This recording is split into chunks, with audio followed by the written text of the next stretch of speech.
अन्तत हुने भयो सत्यको जित। पल शाहले तनहुँ जिल्ला अदालतबाट पाए सफाई। अभियोग दाबी नपुगेर ठहर गर्दै पल शाहलाई सफाई। पीडित पक्षलाई पुनरावेदन जाने छोड। पल शाहले सफाई पाएपछि पूजाले भनिन् खुसीको सीमा रहेन, जहिले तिम्रो साथमा छु। पल शाह तनहुँबाट छुटे, नवलपुरका कारण भने जेलमै। फेरि स्वार्थ बाँझिने गरी मन्त्री नियुक्त, नयाँ गर्छु भन्ने राष्ट्रिय स्वतन्त्र पार्टी पुराना दलभन्दा पनि पछि। 4 उपप्रधान र 3 राज्यमन्त्री सहित प्रचण्ड क्याबिनेट 23 सदस्य भए नियुक्ति। प्रधानमन्त्रीद्वारा मन्त्री परिषद विस्तार, नवनियुक्त मन्त्रीले लिए शपथ। ऊर्जा मन्त्रीमा राजेन्द्र लिङदेलको पहिलो निर्णय, 5 वर्षे रणनीति योजना बनाएर काम गर्छु। पैसाको अभावमा उपचार नपाएर ज्यान गुमाउनु पर्ने अवस्था अन्त्य गर्न चाहने डाक्टर तोसीमा कार्कीको घोषणा। विमान दुर्घटनामा निधन भएका पाइलट केसीको शालिग निर्माण गरिने। बालुवाटारमा काङ्ग्रेस नेतासँग केपी शर्मा ओलीको भनाभन। राष्ट्रपतिका लागि ढोक्सा नथाप्न केपी शर्मा ओलीको चेतावनी। कोरेसिया जान लागेका 21 जना विमानस्थलबाट परे पक्राउ। के हो त यसबारे सम्पूर्ण जानकारी। टेलिकमको सेवामा दिनभर समस्या दोहोरिँदै पटक पटक आज पनि समस्या। काङ्ग्रेससँग फेरि सहयोग मागे प्रचण्डले, देउबाको जवाब त्यसो भए प्रतिपक्षमै बस्छौँ। मन्त्रालय विभाजनमा जनमत पार्टीको असन्तुष्टि। सर्वदलीय बैठक, काङ्ग्रेसलाई राष्ट्रपति वा सभामुखको प्रस्तावपछि केपी शर्मा ओलीले 20मै बैठक छाडेर हिँडे। र सरकारमा 65% नयाँ अनुहार, नयाँ ऊर्जाको परीक्षण। राप्रपाका मन्त्रीहरूको कार्यकक्षमा पृथ्वीनारायण शाहको तस्बिर अनिवार्य हुनुपर्ने। मन्त्री परिषदमा राजेन्द्र लिङदेल 5औं वरियतामा, अरू कति वरियतामा यसबारे सम्पूर्ण जानकारी। पोखरा विमान दुर्घटनामा चिनिया राष्ट्रपतिद्वारा संवेदना व्यक्त। हिन्दू राष्ट्र र राष्ट्रसत्ताको एजेन्डा डिप फ्रिजमा राखेर राप्रपाको सत्तारोहण भएको कमल थापाको भनाइ। यतिको जहाज दुर्घटना, सेती खोजमा बेपत्ताको निरन्तर खोजीमा सुरक्षाकर्मी। थप 1 जनाको शव फेला पर्यो। धमाधम सडक अनुगमनमा उप प्रधानमन्त्री नारायण काजी श्रेष्ठ समयमै काम गर्न भटाभट निर्देशन दिँदै। अब हेर्नुहोस् पुरा समाचार। दर्शक महानुभावहरू नमस्कार। नेपाली न्युज टिभीको न्युज बुलेटिन खबरमा यहाँहरूलाई हार्दिक स्वागत छ। सदाझै आज पनि तपाईँहरूमा देश तथा विदेशका महत्त्वपूर्ण समाचार अपडेटका साथ उपस्थित भइसकेका छौँ। दर्शक महानुभावहरू, तपाईँहरूले हामीलाई कहाँदेखि हेर्दै हुनुहुन्छ, नेपाल भए जिल्ला र ठाउँको नाम लेख्नुहोला। यदि विदेशमा हुनुहुन्छ भने आफू रहेको देशको नाम पनि लेख्न नभुल्नुहोला। र हाम्रो च्यानल नेपाली न्युज टिभीलाई अहिलेसम्म पनि सब्सक्राइब गर्नुभएको छैन भने सब्सक्राइब गर्नुहोला, साथै सँगै रहेको बेल आइकनलाई दबाउन पनि नभुल्नुहोला। आउनुहोस् दर्शक महानुभावहरू, आजको पहिलो तथा विशेष खबरतर्फ लागौँ। दर्शकबिन, अन्ततः बालिका बलात्कारको आरोप लागेका अभिनेता पल शाहलाई जिल्ला अदालत तनहुँले सफाई दिएको छ। मङ्गलबार न्यायाधीश कोमप्रसाद आचार्यको एकल इजलासले बलात्कारको आरोपमा दाबी नपुगेको भन्दै पल शाहलाई सफाई दिएको छ। जिल्ला अदालत तनहुँबाट सफाई पाए पनि पल शाह तत्काल रिहा भने हुने छैनन्। उनीमाथि जिल्ला अदालत नवलपुरले बाल यौन दुरुपयोग सम्बन्धी अभियोग गरेको भन्दै भदौ 21 गते 2 वर्ष 6 महिना कैद र 25,000 रुपियाँ जरिमाना बापतको फैसला सुनाएको थियो। साथै पीडितलाई 10 लाख रुपियाँ क्षतिपूर्ति दिनुपर्ने फैसला भएको थियो भने त्यो सजाय काटेपछि मात्र उनी रिहा हुने बताइएको हो। नवलपुर अदालतको फैसला विरुद्ध पल शाहले गएको कार्तिक 25 गते उच्च अदालत पोखरामा पुनरावेदन दिइसकेका छन्। गएको फागुन 11 गते बालिकाका बुवाले पल शाह विरुद्ध तनहुँ र नवलपुर जिल्ला प्रहरी कार्यालयमा उजुरी दिएकोमा पलले फागुन 15 गते जिल्ला प्रहरी कार्यालय तनहुँ पुगेर आत्मसमर्पण गरेका थिए। दर्शकबिन, यसैबीच अभियोग दाबी नपुगेको ठहर गर्दै पल शाहलाई सफाई दिएको छ। पीडित पक्षलाई पुनरावेदन जाने छुट भएको छ। नाबालिगमाथि जबरजस्ती करणी गरेको अभियोगमा तनहुँ कारागारमा थुनामा रहेका अभिनेता पूर्णविक्रम शाह पल शाहलाई तनहुँ जिल्ला अदालतले मङ्गलबार सफाई दिएको हो। जिल्ला न्यायाधीश कोमप्रसाद आचार्यको इजलासले अभियोग दाबी नपुग्ने ठहर गर्दै अभिनेता पल शाहलाई सफाई दिएको बताइएको छ। शाह विरुद्धको सुनवाईमा अदालतले अभियोग दाबी नपुग्ने फैसला सुनाएको तनहुँ जिल्ला अदालतका सुरतेदार मिनबहादुर कुँवरले जानकारी दिएका हुन्। तनहुँ जिल्ला अदालतमा दर्ता भएको शाह विरुद्धको मुद्दामा अदालतले सफाई दिने फैसला सुनाएको छ कुँवरले भनेका छन्। फैसला उप चित्त नबुझे पीडित पक्षलाई पुनरावेदन जाने छोड्छ। अभिनेता पल शाह विरुद्धको मुद्दाको पेशी तनहुँ जिल्ला अदालतमा पटक पटक रोकिएर स्थगित हुँदै आएको थियो। दर्शकबिन यसैबीच यता प्रधानमन्त्री पुष्पकमल दाहाल प्रचण्डले मङ्गलबार मन्त्री परिषद विस्तार गरेका छन्। विस्तारित मन्त्री परिषदमा 2/3 भन्दा धेरै नयाँ अनुहारले मन्त्री हुने अवसर पाएका छन्। विस्तारित मन्त्री परिषदमा 65% पहिलोपटक मन्त्री भएकाहरू छन्। 20 मन्त्री र 3 राज्य मन्त्री गरी 23 जना मन्त्री हुँदा 15 जना नयाँ अनुहार रहेका छन्। तेस्रो पटक प्रधानमन्त्री बनेका प्रचण्डलाई नयाँ मन्त्रीको ऊर्जा त थपिएको छ, सँगै प्रधानमन्त्री सहित मन्त्रीहरूको परीक्षण पनि सुरु भएको छ। शक्तिमा हुँदा परीक्षण हुने हो, नयाँको परीक्षण सुरु भएको छ। पात्र फेरिएर मात्र हुँदैन, अहिलेको पात्रसँग नीति पनि फरक हुनुपर्छ, राजनीतिक विश्लेषकले बताएका छन्।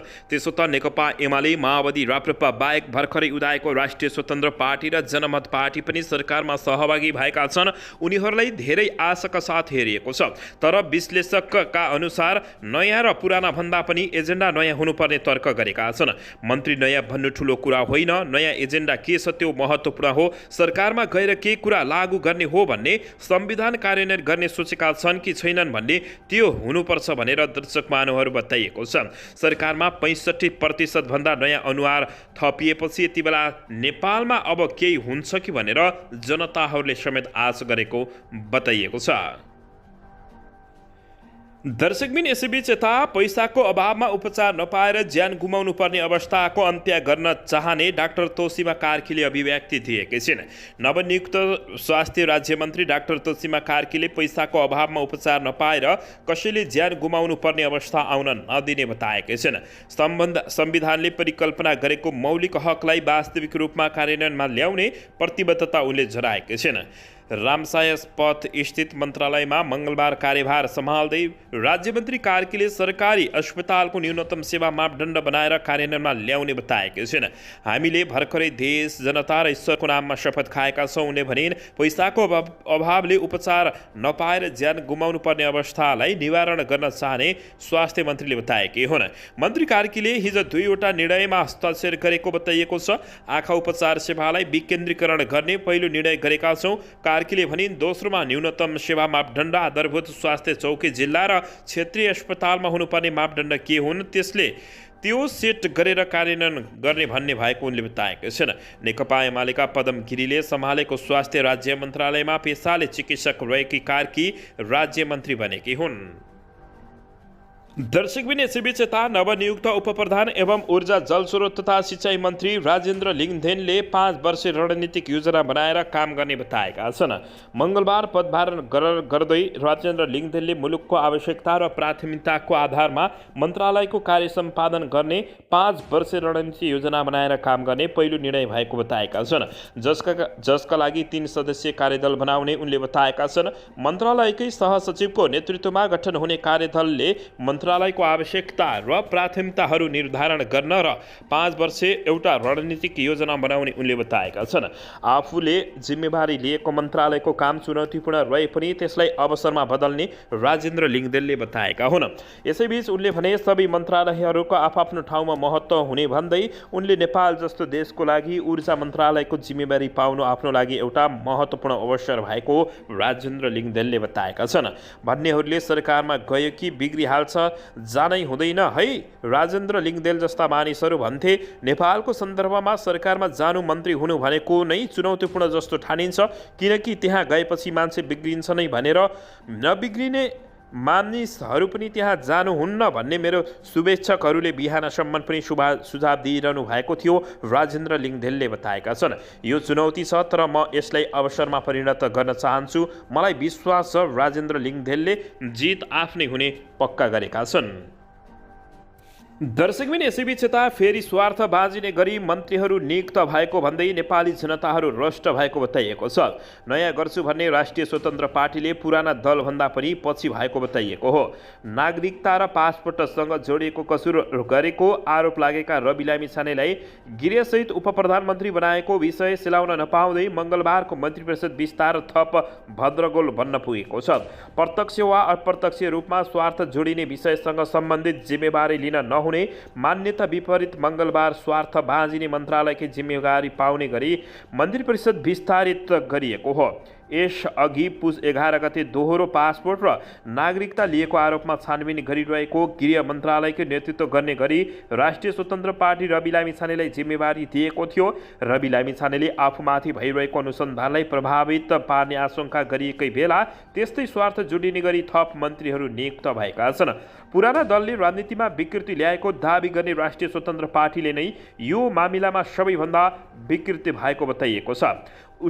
उसले पाएका 3वटै मन्त्रालयमा प्रत्यक्ष स्वार्थ बाँझिएका व्यक्तिहरूलाई मन्त्री बनाएको हो। सुशासनको चरको स्वरमा वकालत गर्ने रवि लामिछाने आफैले स्वार्थ बाँझिने गरी मन्त्री नियुक्त गरेर सुशासनको न्यूनतम सीमा पार गरेको देश सञ्चारले बताएको छ। राष्ट्रिय स्वतन्त्र पार्टीका ढोलप्रसाद अर्याल प्रत्यक्ष स्वार्थ बाँझिने श्रम, रोजगार तथा सामाजिक सुरक्षा मन्त्री बनेका छन्। म्यान पावर व्यवसायी अर्यालमाथि अकुत आर्जनमा सम्पत्ति शुद्धिकरण विभागले छानबिन गरिरहेको अवस्थामा उनलाई मङ्गलबार श्रम मन्त्री बनाएर सदाचारको धज्जी उडाइएको बताइएको छ। उनी सृष्टि ओभरसिज इम्प्लिमेन्ट सर्भिसेस प्रणालीका इन्टरनेसनल मार्केटिङ डाइरेक्टरको भूमिकामा छन्। राष्ट्रिय स्वतन्त्र पार्टीमा समानुपातिक तर्फबाट सांसद बनेका अर्याल सृष्टि ओभरसिजका लागि लगानीकर्ता हुन् भने उनी सहितका व्यक्तिले ठगी गरेर अकुत सम्पत्ति आर्जन गरेको दाबी सम्पत्ति शुद्धिकरण विभागले गरेको छ। दर्शकबिन यसैबीच यता पोखराको सेतीखोसमा आइतबार बिहान जहाज दुर्घटनामा परि गाउँकै पहिलो पाइलट एवं प्रशिक्षक कमल केसीको निधनप्रति रूपा गाउँपालिकाले दुःख व्यक्त गरेको छ। कास्कीको रूपा गाउँपालिकाका अध्यक्ष नवराज ओझाले मङ्गलबार केसीप्रति श्रद्धाञ्जली तथा परिवारप्रति समवेदना प्रकट गर्दै दुःख व्यक्त गरेका हुन्। रूपा गाउँपालिका 3 स्थायी निवासी बुबा वीरेन्द्र केसी र आमा मीना केसीको ज्येष्ठ सुपुत्र 59 वर्षीय क्याप्टेन कमल केसीको निधनले गाउँ नै शोकमा डुबेको अध्यक्षले बताएका छन्। अमेरिकाबाट पाइलट विषयमा अध्ययन गरी विक्रमसम्म 2046 सालमा नेपाल वायु सेवाबाट करियर सुरु गरी भारतको बेङ्गलोर स्थित इन्डियन एयरलाइन्स र पछिल्लो समय यति एयरलाइन्समा आबद्ध क्याप्टेन केसीको निधनले रूपा गाउँपालिकामा अपूरणीय क्षति भएको बताइएको छ। केसीलाई रूपा गाउँपालिकाको 4थो स्थापना दिवसको अवसरमा रूपा रत्न सम्मान 2078बाट समेत सम्मान गरिएको जानकारी अध्यक्ष ओझाले दिएका छन्।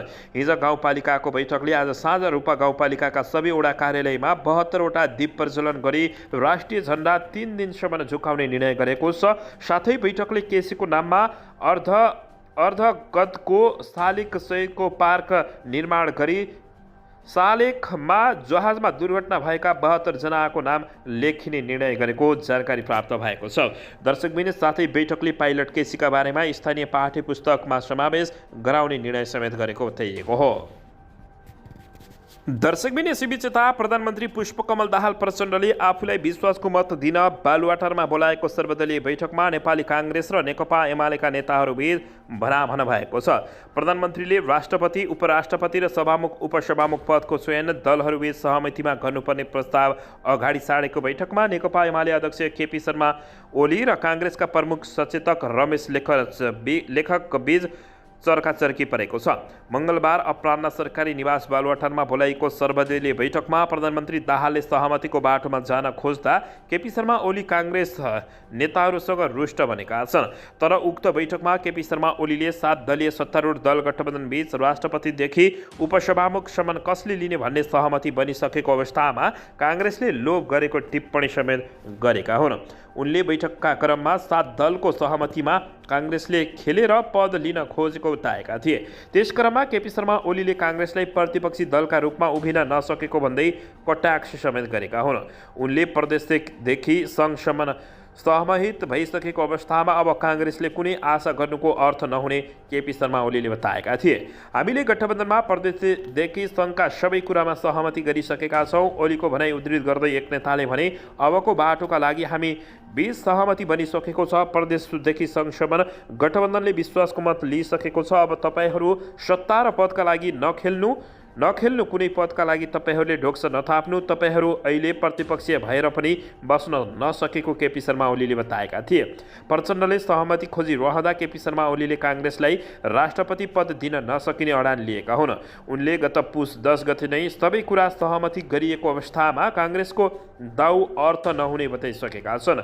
राष्ट्रपति पद काङ्ग्रेसलाई दिन सकिन्न। पुस 10 गते नै हामी सहमति गरिसकेका छौँ। उनले भने, अब थप सहमति कसैसँग हुँदैन। काङ्ग्रेसले पद नपाइने ढोक्सा नथाप्नु भनेर बताएका हुन्। केपी शर्मा ओलीको टिप्पणीलाई लिएर काङ्ग्रेस प्रमुख सचेतक लेखक आक्रोशित भएका हुन्। सभापति शेरबहादुर देउवा, वरिष्ठ नेता रामचन्द्र पौडेल र उपसभापति पूर्णबहादुर खड्का समेत उपस्थित बैठकमा केपी शर्मा ओलीलाई जवाब दिँदै लेखकले संविधान बचाउन विश्वासको मत दिएको समेत बताएका छन्। प्रचण्डजीलाई प्रधानमन्त्रीमा नियुक्त गर्न राष्ट्रपतिलाई बुझाएको पत्रमा हाम्रो हस्ताक्षर थिएन। उनले भने, तर हामीले सत्ताका लागि खेलेका छैनौँ। संविधान बचाउन हामीले प्रचण्डजीलाई विश्वासको मत दिएको उनले बताएका छन्।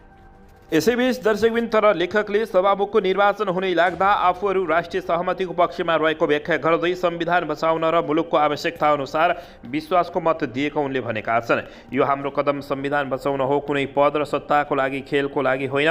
बैठकपछि नेता लेखकले आफूहरूले सहमतिमै अगाडि बढ्ने भनेको बताएका छन्। 4 पदमा संविधानको पालना, संरक्षण र तटस्थ भूमिका निर्वाह गर्नुपर्ने अवस्था छ।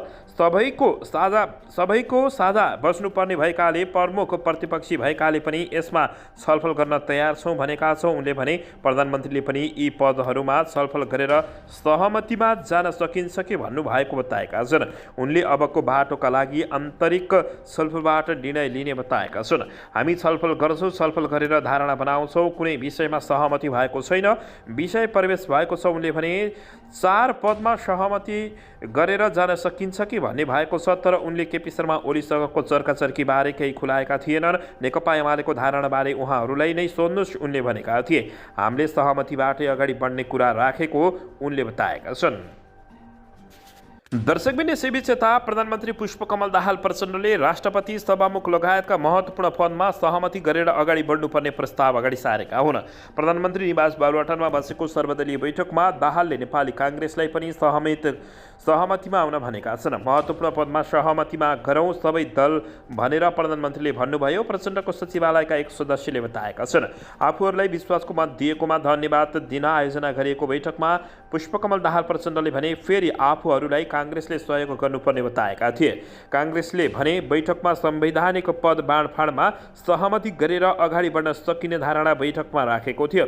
काङ्ग्रेस सभापति शेरबहादुर देउवा, वरिष्ठ नेता रामचन्द्र पौडेल, उपसभापति पूर्णबहादुर खड्का लगायतका नेता बैठकमा सहभागी रहेका थिए। माओवादी केन्द्रबाट मङ्गलबार मात्रै संचार मन्त्री नियुक्त भएकी नेता रेखा शर्माले प्रधानमन्त्रीले काङ्ग्रेसबाट पनि सहयोगको अपेक्षा गरेको बताएकी हुन्। सहमति सहकार्यको अपेक्षा गर्नुभयो। सहमति हुने बैठक थिएन, धन्यवाद ज्ञापन गर्ने बैठक थियो। सभामुखमा उम्मेदवारी दर्ता पछि पुनः छलफल हुन्छ उनले भनेकी छिन्। सभामुख चयनका लागि भोलि दिउँसो अर्थात् आजदेखि 1 बजेदेखि 4 बजेसम्म उम्मेदवारी मनोनयनको समय छ। माघ 5 गते सभामुखको निर्वाचन हुँदैछ। दाहालले सभामुखको निर्वाचन हुनु 2 दिन अघि मात्रै काङ्ग्रेसको धारणा बुझ्न खोजेका छन्।